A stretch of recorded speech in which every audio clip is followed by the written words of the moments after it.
বিজেপির নাহান্নানি তামা বিজেপির প্রথম মূল উদ্দেশ্য তার আদর্শ তার নীতি তার আইডিওলজি কি বিজেপির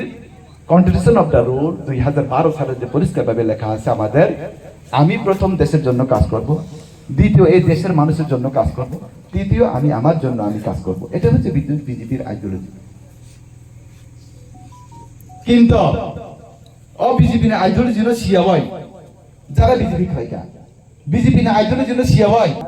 নরো ব্যাক নিজে স্বার্থে নিবাগে পার্টিটা খাইদি পার্টি যদি খাই না থাকাকে ই এদিশে লাগানি বাগই ত্রিপুরা রাজ্য নি বাগই হাইয়াকে বা সারা ভারতবর্ষ নি বরং নি থাংনা নি বাগইছি না হানই নরক পার্টি খাইদি অনেক বড় তঙ্গ তাবো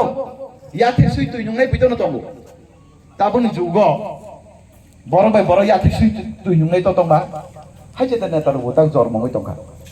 ইয়াতে ভাই আবো ভাই যেটা চামচা আমাদেরকে বলেনি আপনি এগিয়ে নিয়ে যাবেন আপনার দেশকে আপনি এগিয়ে নিয়ে যাবেন, কিন্তু কিছু কিছু মানুষ চামচাগিরি করে আজকে পার্টির ক্ষতি করছেন, আইডিওলজিকে ক্ষতি করছে, কি করছে এডিসি এলাকার ডেভেলপমেন্ট আজকে বঞ্চিত রেখেছে। যিনি এডিসি এলাকা হোক চুংতা মামাইয়া টংসারিরা কেন্দ্রীয় মন্ত্রী